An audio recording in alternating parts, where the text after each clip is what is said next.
What's that bloody book? On iPad. Coming up. Oops, a daisy.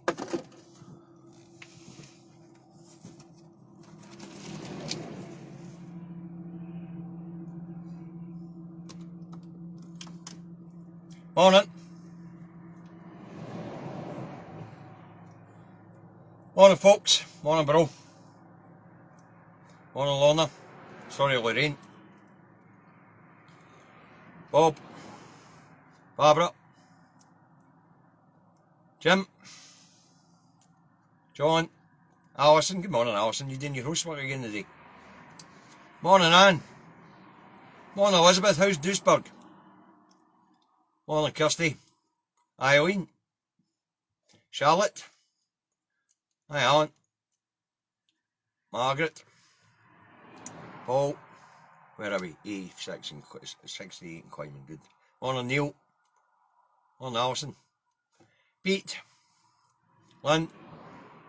Climbing nicely. Hi, Margaret.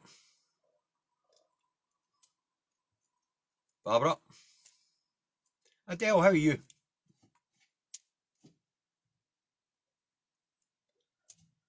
Hi, Ian. Lenny. Good morning, Lorna. Ewan. Good morning, Jane. How are you today? Morning, Graham. Morning, Lynn. Morning, Neil. Morning, Ronnie.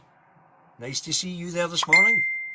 And good morning, John. Okay, that's 100 of you on board, so let's get this broadcast underway. It's Indytruck, Davy and the truck, coming to you today from a lay-by on the A9, just north of Newton Stewart.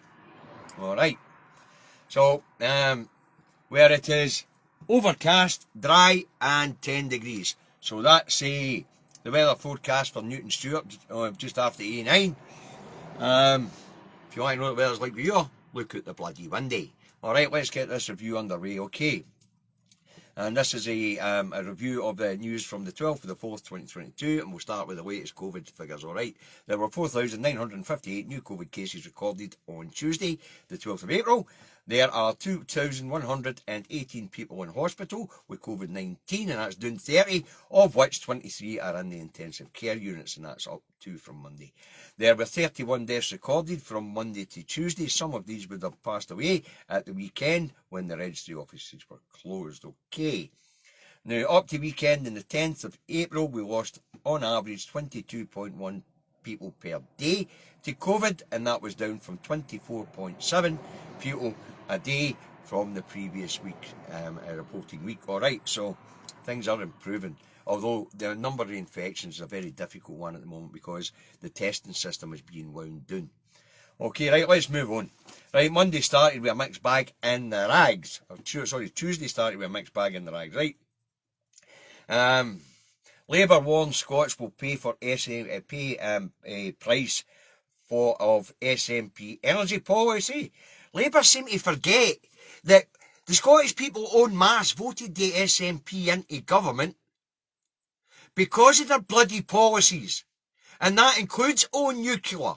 So to have some English twat who's a member of the establishment and the elite and the second cheek of the same arse tell us what we should do with our energy policy is mental. And I've already explained to you, if you go into Davy's channel and watch the video that David McMilligan did on nuclear, the cost of it is just not worth it. It's no green, it's no clean, it's no cheap, and the pollutants last for thousands of years. So having idiots like Starmer and Sarwar tell us that the Scottish people will pay a price, no they won't. We're saving our children money by not going nuclear. Alright.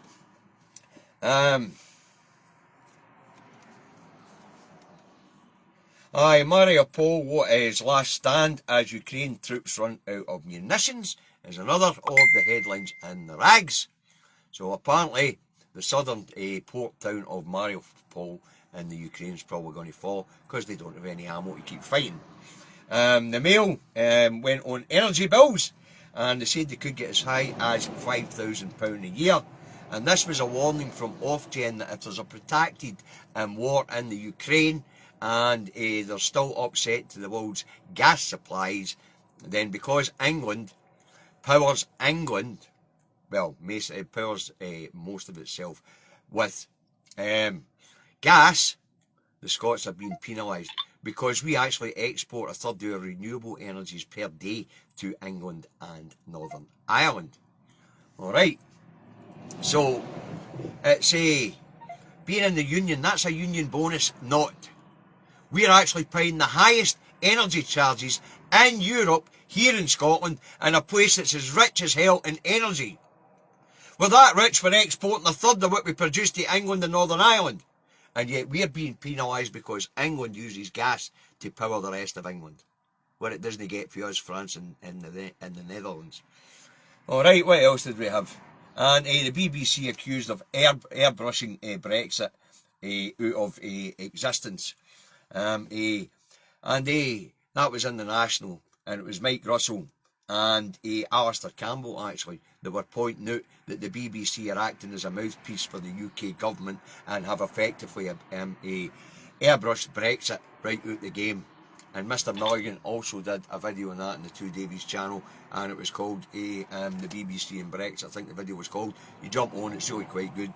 It explains exactly what the BBC are doing to hide Brexit. Alright. Right, now before we move on, I've got a couple of corrections to make about yesterday's broadcast. As you know, I'll watch it back, and if there's anything that's seriously wrong, I like to correct myself. In the bit we were talking about the rise in benefits and pensions, at the start I say 1.3%, but it was actually 3.1%. I did correct myself as we went along, but I like to correct myself. And I was speaking to the BBC and editing Brexit out, and I said they were speaking with the National Union of Farmers.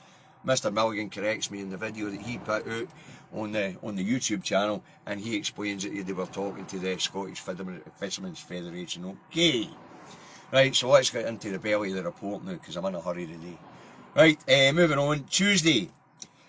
News out put here in Scotland started with the Park Hotel incident on the 26th of June 2020, when Bedran Abdallah Adams, an asylum seeker from Syria, flipped his lid and stabbed 6 people. Alright. Now, as it turns out, what happened was back in March 2020, when the pandemic struck, people were dragged out of the accommodation they were in and put into hotels round about Glasgow and Scotland, and were basically encased in the hotels with very little rights, no money, no access to talk to their relatives and things like that. Now apparently this Mr Adams had contacted the Home Office and Mears 72 times to say that his mental health was suffering being banged up in that hotel. He was ignored and eventually flipped his lid and he stabbed 6 people. Now, the report was released, a leak of the report that the Home Office did was released, and that's what brought this to the fore. Alright, now Mr Adam was shot dead during the incident. Something that should never have happened, because the Home Office and Mears should have taken note of the fact that this guy had contacted him 72 times to say that his mental health was suffered. But, I mean, you take these asylum seekers, for instance. They're coming from extremely stressful situations. Some of them will have escaped jail and things like that, and all of a sudden they're banged up 24 hours a day in a hotel. You know, unbelievable. Anyway, according to what we're told, the Home Office's internal report has been adhered to, and that everything's hunky-dory, except for they're still got these people locked up in hotels.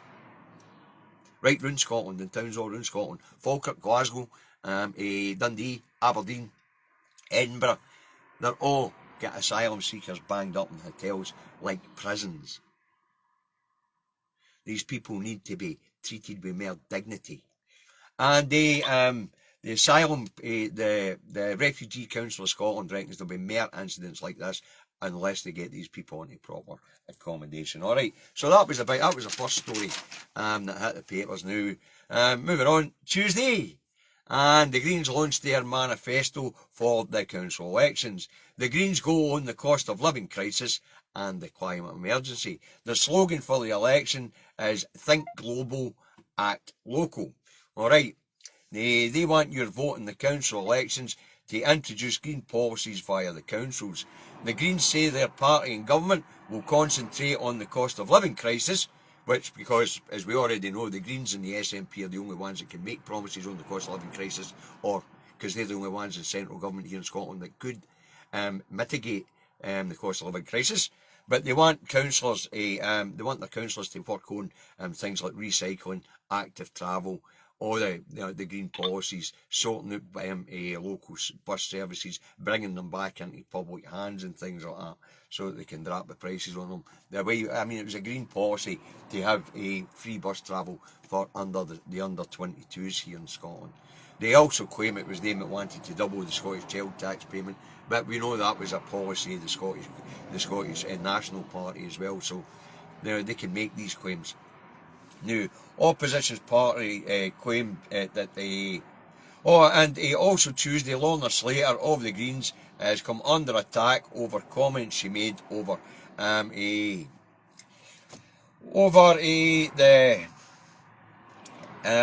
the Gender Recognition Act. Right, apparently Miss Slater compared criticism of the Gender Recognition Act to racism and anti-Semitism. Now, opposition parties claim that the remarks break the ministerial code and they want the First Minister to launch an inquiry. We'll just need to see where that goes, eh? I don't pay much attention to Gender Recognition Act, to say it's no something that I understand, let's put it that way. I'm not going to kid on that I understand that, I really don't. When I was growing up, there was two genders and that was it. I grew up when it was still illegal to be gay, for Christ's sake. It was the dark ages when I was growing up. So I really don't understand it. I don't. It's a thing that the younger generations know all about. Right. So, Lorna Slater's in the poo apparently, and the Cuckoos in the Nest want to start an inquiry. Right. Also Tuesday, doctors warn it could take years and years to clear the pandemic backlog. Professor Colin Mackay of NHS Glasgow, Greater Glasgow and Clyde, says patients have been presenting later because of the pandemic, and that means the procedures are taking longer. They're more complicated to carry out procedures, they're more costly, and it takes longer for them to recover, which means that we're getting bed blocking in hospital. It's not bed blocking, people have to stay longer in hospital to recover. So this Professor Mackay is telling us that it's going to take years and years to unblock and catch up on the backlog created by the pandemic. Now, that doesn't surprise any, because anybody that had a minor ailment, by the time you've got it seen to 2 years later, it's pretty well a medium to serious ailment, alright. Also on Tuesday, it's reported that fewer cancer patients were detected during the pandemic. Stats show in reports that detection rates were down by 2,800 in 2020 to 21, and that means 2,800 people are potentially walking about with a deadly disease that they're not quite aware of yet. And once again, back to what Mr. Mackay says, Professor Mackay says, when and if they get a diagnosis, it's probably going to be in a later stage. If they can catch it, all very well, but it would appear a fair chunk of that 2,800 is just not going to make it, folks. And it's nobody's, you can't put it squarely on anybody's shoulders, except for maybe coronavirus. Alright. Right, moving on. Tuesday, EU President von der Leyen holds a gala a fundraiser for Ukraine. Ursula von der Leyen chaired the event, which was also attended by the EU 27 and Canada's Justin Trudeau. President Zelensky also made an appearance virtually to address the audience. Poland was praised for taking in 2.5 million Ukrainian refugees, and Zelensky pleaded for more weapons and money to support the war effort in Ukraine. Mr. Zelensky also tells Europe it's not just his war, and if Russia wins, then it will make a move on other ex-Soviet states such as Poland. EU President von der Leyen urged the world to unite in its condemnation of Russia and she urged the states and companies around the world to sanction Russia and also to dig deep into their pockets to cough up to support Ukraine's war effort. And of course they need money to keep their economy going, pay their civil servants, pay their doctors, pay whatever teaching that's going on. Civil servants still have to be paid. So there was a big gala fundraising last night by the EU 27, chaired by von der Leyen. Alright. Right, also Tuesday, President Biden addresses a rally in Idaho where he tells the crowd that a dictator committing genocide half a world away shouldn't affect the cost of Americans filling up their tanks at home.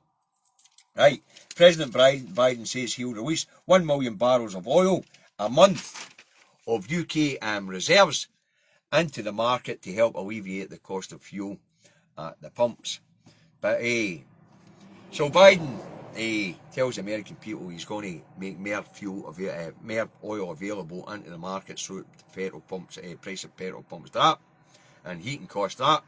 And he also said that Putin is committing genocide. Now, if they push Putin too far, I keep saying this, the target is going to be right here for strategic reasons. If Putin gets pushed into a corner and he feels like striking out at a NATO country, it will be the UK.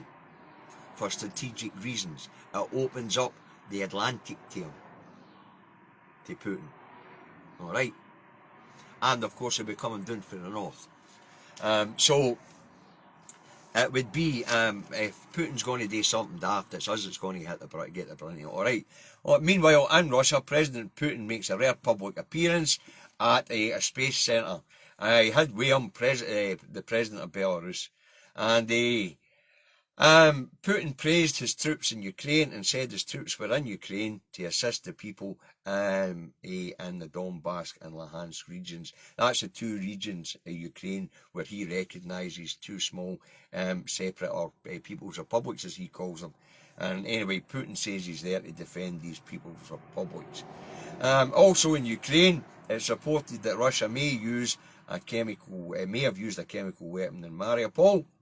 Defence analysts here in the West rubbish the idea because they don't want to get involved.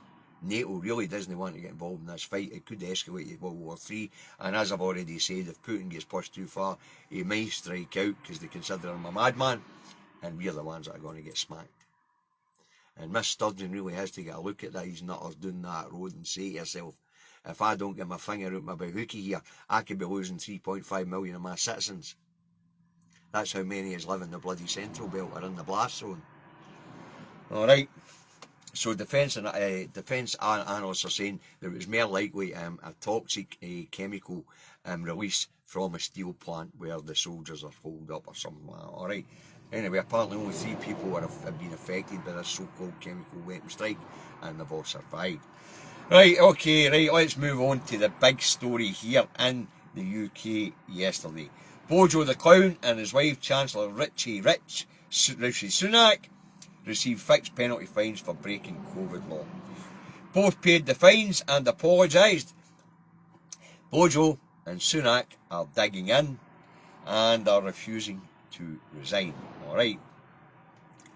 All the opposition parties want Parliament recalled and they want the pair to resign. Dross and Bojo's pal again said, he said that Bojo should stay in place because apparently we're at war with Russia. Somebody should have bloody well told me. And so what Dross is saying is news all the time, but what we now know is that Dross is a spineless twat. He really is a spineless twat with no morals himself. He's seen an opportunity, a political opportunist a month ago, he batters in and says, nah, this is no good, Bojo, get lost. Now he's saying, no, we need to keep Bojo because Zelensky likes him. Who bloody well cares? We've changed bloody prime ministers during wars before. It's not about who's leading the ship, it's about the direction the bloody ship's gone in when it comes to Ukraine. And apparently all the parties in that pigsty down that road are united on supporting Ukraine. So it doesn't matter which twat's sitting in the hot seat. as long as you keep driving the bus in the same direction on this issue. Right. So, no changing the leader during this is bollocks. It just shows you the sort of man that Bojo is, though. He has absolutely no moral fibre, and neither has his spineless wee twat dross. But there will be a reckoning at these bloody elections coming up. And before we get there, keyboard warriors, go on your keyboards and tank, and I mean tank every Tory MP in Scotland, demanding that they demand that Bojo stands down, or else they can kiss their councillors' arses goodbye. So get on your keyboards, keyboard warriors, use your search engine, get a list of Tory MPs here in Scotland, and up will come their email addresses. Get in about them. Make it clear to them. And that goes for everybody else in Scotland that watches this, whether pro-independence or no. The man has to go. Has to go. He's absolutely no moral fibre. While our relatives were dying alone, these prats were partying. They are entitled, privileged, and believe they're above the rest of us. And that the rules that they set for us don't bloody well apply to them. I'll give you a fine example of it. Randy bloody Andy should be in jail as a sexual predator. He should be on the sex offenders list. But the law doesn't apply to these twats. Just a couple of quid in a wee woman's mouth, wee woman's pocket. Piss off. Problem solved. That's what we have in that parliament down there. They really do think that they're born to lead and they are born into power, privilege and patronage. Well folks, that's up to us to prove them wrong. Alright, I'm going to say this again. See, in these council elections, rank the pro-independence parties, and I mean them all. Wherever they're standing, rank them 1, 2, 3, 4, however many stonning. But only rank the pro-independence parties. SNP 1, SNP 2, Green 3, Alpha 4. That's how Davy will be ranking his paper. And do not rank the cuckoos in the nest. Not bloody one of them. That way they don't get a transferable vote, and we'll get many of these cuckoos in the nest out of our bloody councils. But power, privilege and patronage is what's doing that road. That's why guys like Sunak and Savage Javid and no doubt Kwasi Kwarteng and Priti Patel will be thrown under a bus. Because, let's face it, the ruling elite here in the UK are white supremacists as well as everything else. Get on your keyboards. Start showing these MPs your disapproval. Demand that they demand that Bojo stands down. And tell them they're going to pay a toll in the polls. Okay. Now, don't know if Bojo, I mean Bojo, he's digging in, right, but you know, it's all about public opinion, and even if he does survive up until the local elections, I reckon the Tories will take a tanking here in Scotland, they'll take a tanking here in England. We're tanking in England. And with Dross on this morning pleading, this is a local election, this is about local things. Last week it was about independence, this week it's a local election about local things, you know, running schools and fixing potholes. The things that Davy was saying last week, well, this lot were claiming we're going to fix the cost of living crisis and stop independence. Wow. Anyway, what we can now say for sure is, when Davy says it's a criminal cabal in the House of Thieves and Carpetbaggers, it really is a criminal cabal! They've been bloody well convicted! So now I can call them a proper criminal cabal. Yeah. But they are just criminals. They're stealing, the thieving, the breaking of the law, the trying to undermine the judiciary, the illegal proroguing of Parliament, the Good Law Project winning about 10 or 12 cases against them, the main one being that their VIP lanes for fast-track PPE, where 12.5 billion went into the elites' pockets, and 10 billion of the PPE provided had to get fucking sent in fire, because it's no good to nobody. It's a criminal cabal. And now I can actually say it's a criminal cabal and be right. Okay. But Bojo is laughing at us. And sticking two fingers up at us. Well, we were all doing the right thing, and our friends and family were dying alone. These fuckheads were partying. And I'm rightly angry, because as you all know, this fucking disease has touched me deeply. And I'm angry. Anyway, general election, anyone, we get rid of these fuckers. Or even better, an independence referendum. Independence has now become imperative. Democracy in the UK is now broken. The office of Prime Minister means nothing. The office of any minister means nothing. The ministerial code means nothing. And they actually tried to compare a kangaroo court in Holyrood, which deemed that Miss Sturgeon had broke the ministerial code, when actually the independent legal experts turned around and went, no, she didn't. Get it up, ease. Fact is, Bojo has broke the ministerial code many, many times. He's broken democracy. He has stolen so many powers for that parliament down there, which they wanted Brexit for, to make sovereign again. Well, that parliament doesn't function at all now. It doesn't. They talk about Putin being a bloody dictator.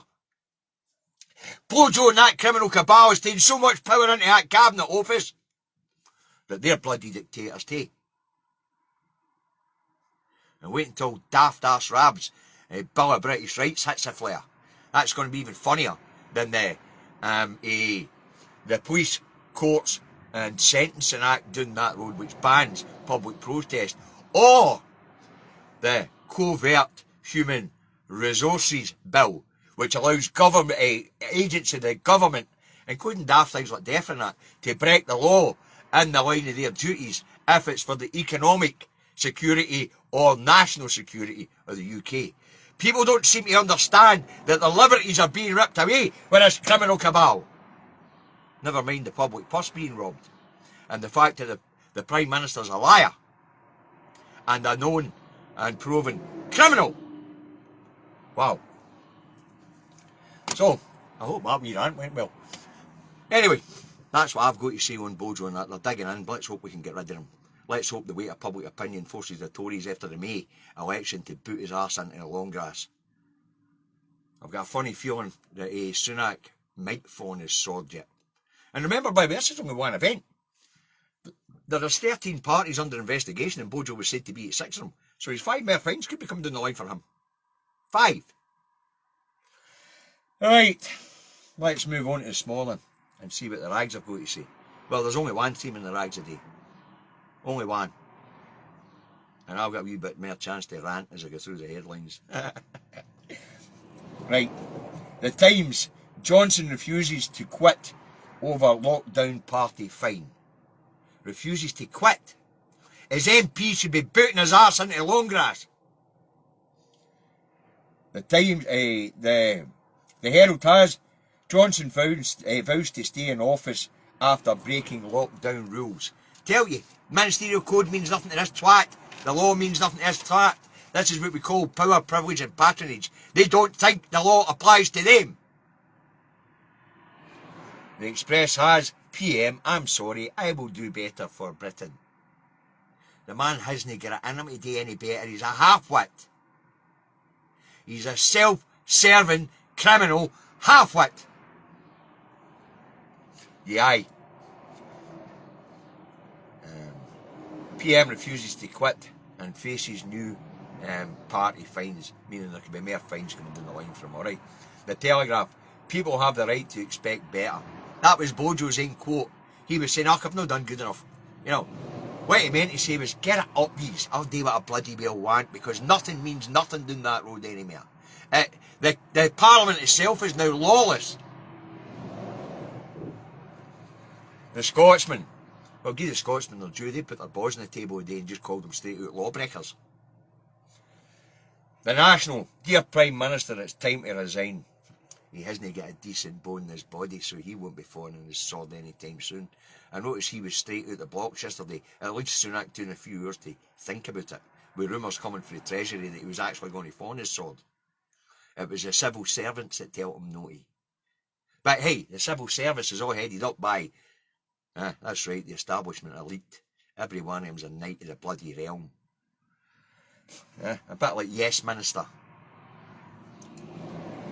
Right, and the Metro has PM and Chancellor broke law. The Record has the party's over. Chucking out time, meaning it's time to out they two out office. And the Star has the Pinocchio Prime Minister. Break the rules. Not true. This is Bojo's statements. I certainly broke no rules. That was Bojo again. And then there's the punchline at the end that says, they're a pair of lying torags. Alright. That's what I've got for you today, folks. I hope you found it interesting. I hope you found it informative. And now remember, folks, let's go on with this because I need to get moving. Partisan politics in your pocket when it comes to the question of Scottish independence, and as I've just said, when it comes to these local elections, a rank. I mean, I normally toe the party lines, you know I'm an SNP member, but on this occasion, I rank all the pro-independence parties, the SNP, the Greens and ALPA, and don't rank any of the cuckoos in the nest, so that they don't get a transferable vote. And hopefully we can get shot of a lot more of these absolute hypocrites, like Sarwar, Poverty Pie Sarwar, or Abney Spine and nae moral fibre Dross. So much for break the ministerial code, and that's a straight red card. Even in the most lenient referee's book, so much for that. And what this pish about the Ukraine makes a difference, makes no difference. We're not any war with Russia, and any Prime Minister can offer the Ukraine the same support that Bojo is. Right, so that's what I'm saying. Partisan politics in your pocket when it comes to the question of Scottish independence. Learn your howdy-gonies and get out there and win hearts and minds. And on this occasion, keyboard warriors, go on your bloody keyboards and get tore into the 6 or 7 Tory MPs there is here in Scotland. Davy will be going in and give him a battering when he gets in the house today. Right, what else we got? I support the independent media, alright. I say David's put out some stuff on the Two Davies channel. You can jump onto that and catch up with that stuff. He's really quite good, you know. He's getting used to operating the camera, but he's really quite good. The information he puts out there is really good. You can find me on several platforms, as you know. I'm not in the business of promoting myself. That's you guys that do that by sharing this stuff. You know, I know there's Indytruck, Davy t-shirts and all that out there, but it wasn't me that done it, and I'm not selling them. Alright. And of course, so support the independent media. After we get crowdfunders going, throw a few shekels in the pot, keep them going. Hopefully, when we get up and running with a live show on a Thursday night, we'll get guys like Norrie Hunter for Caledon Media on Ways. Really knowledgeable guy. Right, and health messaging, folks. This pandemic's not going away. And see this reporting on 4,000 new cases a day, they don't really know. They're winding the testing down. I told you yesterday, the Lighthouse Lab in Glasgow is about to be shut unless the Scottish Government step in to save it. And the Scottish Government don't need to step in to save it because we've got 12 NHS labs that do that stuff. So, what was it, 785 people going to lose their jobs? Boy, another union bonus, huh? Shutting down the pandemic before it's over. And you know what happens, folks? This is just going to get wild again. Kiss your granny goodbye. This is definitely a social experiment on realigning the population demographics we are seeing here. It's been going on for 11 years, or 12 years, however long the Tories have been in power. Started after the persecution of the disabled, and austerity, and now we're on to killing pensioners just because they want to. Alright. So, face coverings in closed public spaces. Clean hands and surfaces regularly. Social distancing, use your napper. Have a look about you, say to yourself, if I'm asymptomatic, how it's going to affect these people. Alright. And keep testing. And order your tests now because the tests stop on the 18th of April. You guys have a cracking day. We'll be back tomorrow to do it all again. Look after yourselves.